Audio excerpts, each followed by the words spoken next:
দেশের প্রথম বিভাগ ক্রিকেটের নিয়মিত মুখ মিরপুর সিটি ক্লাব। ক্রিকেটে নাম ডাক থাকলেও ফুটবলে খুব একটা পরিচিতি নেই তাদের। তবে গেল মৌসুমে বাংলাদেশ চ্যাম্পিয়নশিপ লিগের রানার্স আপ হয়ে ঘরোয়া ফুটবলের শীর্ষ পর্যায়ে খেলার যোগ্যতা অর্জন করে সিটি ক্লাব। বাংলাদেশ ফুটবল লিগে নিজেদের অভিষেকের আগে বেশ আটঘাট বেঁধে দল গড়েছে ক্লাবটি। চলতি দলবদলের বাজারে জাতীয় দল ছাড়াও ঘরোয়া ফুটবলের বেশ কিছু পরিচিত মুখ দলে ভিড়িয়েছে তারা। সান মারিনোর বিপক্ষে লাল সবুজদের একাদশে থাকা রফিকুল ইসলাম ছাড়াও অনূর্ধ্ব 23 দলের পিয়াস নোভা ও 5 বিদেশি ফুটবলারের সঙ্গে চুক্তি স্বাক্ষর করেছে সিটি ক্লাব।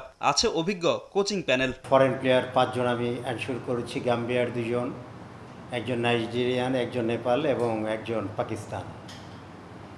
আলহামদুলিল্লাহ লোকাল প্লেয়ারও আমাদের ভালো কালেকশন হয়েছে। ফর্টিজের অনেক প্লেয়ার আছে, তারপর রহমতগঞ্জের আভানি, মহরান, তারপর আন্ডার-23 আবার ন্যাশনাল টিমেরও রফিকুল আছে আমাদের এখন এই টিমে। ওভারঅল আমি মনে করি যে একটা মানে মোটামুটি ভালো একটা টিম হয়েছে আর কি। এছাড়া ক্লাবটি দলে টেনেছে রাশিয়ান বংশোদ্ভূত বাংলাদেশি ফুটবলার ড্যানিয়াল মামুনুলকে। 17 বছর বয়সী এই ফুটবলার বেড়ে উঠেছেন রাশিয়াতে, খেলেছেন দেশটির সরকারি একাডেমিতে। আমি যে ড্যানিয়েল মামুনুল, ওকে নিয়ে আমার অনেক প্রত্যাশা যে বাংলাদেশ টিমে ইনশাল্লাহ ন্যাশনাল টিমে ভবিষ্যতে যেন আশা করি ও অংশগ্রহণ করতে পারবে। প্রতিভাবান খেলোয়াড়, ও রাশিয়ার একাডেমিতে আছে। রাশিয়ান ওদের যে ফুটবল একাডেমি আছে গভর্নমেন্টের, সেখানে ও খেলছে। তো এখন ইনশাল্লাহ এই বছর সিটি ক্লাবের পক্ষে খেলবে।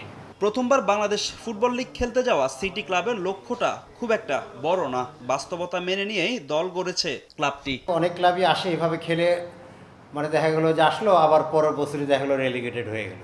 তা আমরা ওই জায়গাটা এনশিওর করতে চাই যে একটা স্টেবল টিম, যেন একটা ক্লাব যেন একটা ভালো অবস্থানে থাকে, স্টেবল পজিশনে থাকতে পারে। আমরা আসলে ওইভাবে টিম করছি যাতে আমরা কোনোভাবেই যাতে রেলিগেশন না হই, এরকম এটা আমাদের চিন্তা ভাবনা। নিজেদের হোম ভেন্যু হিসেবে গাজীপুরের স্টেডিয়ামকে বেছে নিয়েছে মিরপুর সিটি ক্লাব। অনুশীলন ভেন্যু হিসেবে নিজেদের ক্লাব মাঠ ব্যবহার করবে তারা। ফাহিম ইসলাম, সময় সংবাদ, ঢাকা।